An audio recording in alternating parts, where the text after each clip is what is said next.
Avant, j'avais un chien. Mais ça, c'était avant que j'ai 180 000 € à mettre dans une voiture.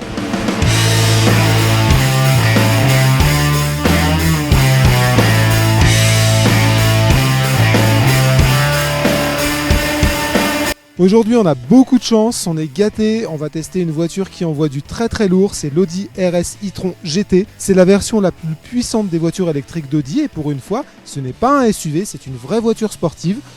Très exactement, une voiture de grand tourisme. Pour ceux qui suivent un petit peu l'actualité de la voiture électrique, cette Audi, c'est tout simplement la cousine de la Porsche Taycan, une cousine un peu moins nerveuse, un peu moins puissante que la version la plus puissante du Taycan, la Turbo S, mais une voiture qui est quand même assez intéressante et on va voir ça tout de suite. Comme on est plutôt chanceux, on a en plus hérité de la version la plus haut de gamme, de la finition la plus haut de gamme de cette Audi RS.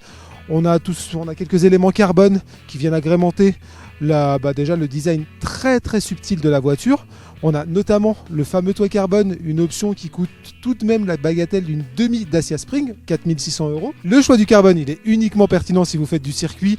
Pour le reste, pour le commun des mortels, on va dire que clairement c'est une option bling bling. Un petit point rapide sur le design, alors clairement elle est magnifique, on passe pas inaperçu quand on roule avec, on est souvent salué, il y a tout le monde qui tourne le regard, enfin c'est assez, voilà, elle est très impressionnante à voir rouler, tout simplement parce qu'elle est très basse, 5 mètres de long, 2 mètres de large, enfin ça reste un petit tank sur pattes avec des roues ultra larges, elle a un toit plongeant arrière qui est très fin, enfin ça ressort de partout. Et puis après, les petits détails purement sportifs, on a typiquement les prises d'air qui sont super bien faites. On a une calandre pleine à l'avant avec justement de quoi faire passer un peu l'air en dessous. Et enfin, devant, le dernier petit détail qui est très sympathique, on a des prises d'air. Alors elles ne sont pas simplement là pour le design, elles sont là pour améliorer l'aérodynamisme de la voiture, l'air passe à l'intérieur et ça évite à la voiture d'avoir un peu trop de friction avec le vent.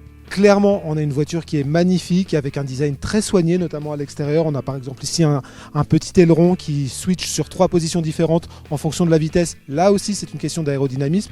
Et on a ensuite le diffuseur qui, dans notre version à 183 000 €, est en carbone, évidemment. On vous l'a dit, c'est actuellement l'Audi la plus puissante du catalogue du constructeur allemand. Comment elle fait ça? Tout simplement en cumulant 2 moteurs synchrones de 598 chevaux. En pic, on atteint même 649 chevaux et 830 Nm de couple. Alors ça envoie du très très lourd. Le 0 à 100 se fait en 3,3 secondes. On a pu le vérifier et c'est bluffant. On est littéralement scotché à son siège. Et à côté de ça, il y a aussi un plaisir de conduite dont on va vous parler très rapidement. Sur cette Audi RS e-tron GT, on a la plus grosse batterie du groupe Volkswagen, c'est-à-dire celle qui dispose de 84 kWh de charge utile. Et elle permet, dans cette finition-là, dans la finition la plus sportive, la version RS, d'atteindre, alors soi-disant, 472 km d'autonomie. Ça, c'est pour la norme WLTP. En réalité, on est un petit peu moins, tout simplement parce que on accélère très franchement avec la voiture, on prend plaisir à la conduire et on arrive plutôt aux alentours de 350-400 km d'autonomie en fonction de son type de conduite. Mais l'avantage dans tout ça, c'est que cette e-tron, elle possède aussi ce qui se fait de mieux en termes de recharge rapide.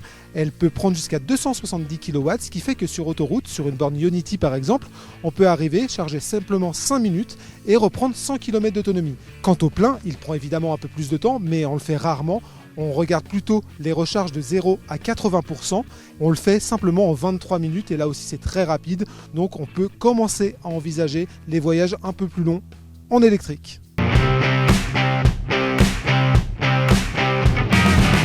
Voilà, on se retrouve maintenant à l'intérieur de cette Audi RS e-tron GT. Bon voilà, clairement c'est une voiture à 150 000 € au minimum. Donc c'est évidemment très bien fini, très bien construit, rembourré de partout. On a des morceaux de carbone qui viennent un petit peu souligner le côté sportif de la voiture. Bon voilà, ça c'est fait. Maintenant on va vraiment parler de la position de conduite et vraiment de ce qui change sur cette Audi. Chez Audi, le conducteur est avant tout un pilote. On est vraiment dans un espèce de cockpit. On est pas vraiment à l'étroit, mais on sent qu'on est quand même dans un espèce de cocon. Tout est orienté vers le pilote. C'est beaucoup moins ouvert que sur une Porsche Taycan. Et vraiment l'écran est orienté vers le conducteur, même le dessin du tableau de bord fait qu'on est un petit peu entouré et vraiment cette sensation dans une voiture de sport, elle est renforcée par le design de l'habitacle. Au niveau de l'habitacle, on a quelque chose qui est déjà assez connu chez Audi, le fameux double écran, évidemment numérique.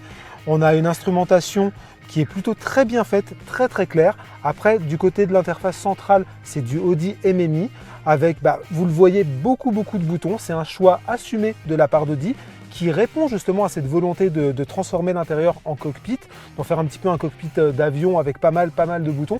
Alors c'est pas forcément un choix que nous on va beaucoup apprécier parce que on aime aussi le côté un peu plus épuré d'un Tesla typiquement qui affiche un très grand écran et qui permet de jouer uniquement sur les fonctions tactiles. Chez Audi, on est quand même dans une mouvance beaucoup plus traditionnelle.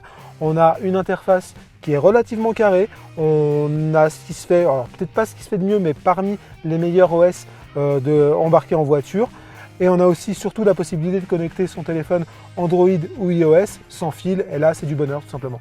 Donc au niveau de ces touches piano, on a évidemment la fameuse touche Drive Select qui permet de changer de mode de conduite. Et on a surtout une touche P qu'on ne connaissait pas chez Audi. Et celle-ci, en réalité, elle sert à garer la voiture. Cette Audi RS, elle est capable de détecter une place de parking et ensuite soit de s'y garer automatiquement en utilisant cette touche P, soit de laisser le conducteur sortir son smartphone, jouer avec l'application et garer sa voiture à la main.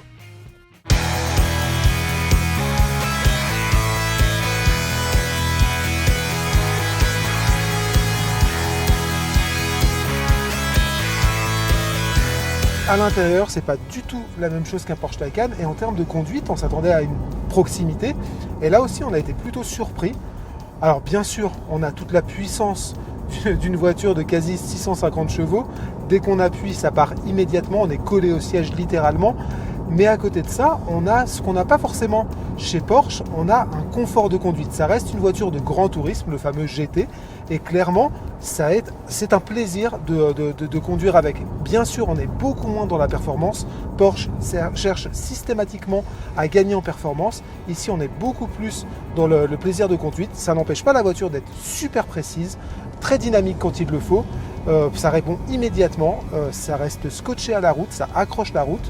Mais à côté de ça, on peut aussi rouler de manière super paisible et prendre son pied. Au niveau des aides à la conduite, on a du très grand classique sur cette Audi RS. C'est une autonomie de niveau 2 avec le régulateur adaptatif de vitesse et l'aide au maintien dans la voie. Le petit bouton Drive Select juste en bas nous permet de choisir son mode de conduite. Il y en a 3 essentiellement et un individuel sur lequel on peut paramétrer tout ce qu'on souhaite changer sur le comportement de la voiture. Le premier, c'est le mode Efficiency qui est là pour aller le plus loin possible. C'est celui qui préserve le plus l'autonomie et donc pas forcément celui qui va aller dans la performance. On a un mode Confort qui là, lui, va assouplir un petit peu la conduite et avoir une autonomie relativement intéressante. Et on a le mode forcément dynamique qui est le plus engageant, celui qui abaisse le plus la voiture. On a d'ailleurs la possibilité de l'abaisser un peu plus au niveau individuel. Et là, on a une conduite, on adopte une position beaucoup plus sportive et la conduite qui va avec. Sans surprise, c'est une sportive, donc on a oublié l'existence du mode break. Mais à côté de ça, on a de la récupération au freinage, ce qui permet de rallonger un tout petit peu l'autonomie de la voiture. Vous l'avez compris, on a pris beaucoup de plaisir à conduire ce gros bébé qui est juste là. C'est simplement l'un des véhicules électriques les plus performants, les plus saisissants, les plus hallucinants à conduire. Et donc forcément, là on est dans la cour des grands, il n'y a que 2 rivales réelles à cette Audi RS. Elles sont pas assez connues déjà, c'est forcément la Porsche Taycan, la cousine du même groupe, et de l'autre côté la Tesla Model S. C'est clairement un club de 3 qui est très fermé et c'est entre ces 3-là que le choix va se faire. Alors bien sûr, chacune a ses avantages et ses inconvénients. Du côté de chez Audi, on est assez proche de ce que fait Porsche, avec un petit peu moins de performance certes, mais un peu plus de plaisir de conduite et de confort. Et par rapport à Tesla, c'est là où ça va vraiment jouer. Clairement, on est en dessous au niveau de l'autonomie. Tesla est imbattable aujourd'hui sur ce terrain-là. Mais il y a d'autres éléments qui rentrent en compte, typiquement le prix. Une Tesla Model S, ça commence à 100 000 €. Le modèle qu'on a ici, il est à 150 000 €. Et la finition dont on a disposé pour ce test, elle est au-delà de 180 000 €. Donc clairement, c'est pas tout à fait la même gamme de prix. Donc voilà, pas la même autonomie et un prix nettement supérieur à Tesla, mais à côté de ça, une qualité de finition et de construction qui est nettement supérieure, et puis surtout un plaisir de conduite qui va au-delà avec des capacités d'une voiture sportive, là où par exemple Tesla s'apparente davantage à une grosse routière. Clairement, l'Audi RS e-tron GT est un régal à conduire et elle va s'imposer au moins pour un moment comme l'une des références des voitures électriques de sport.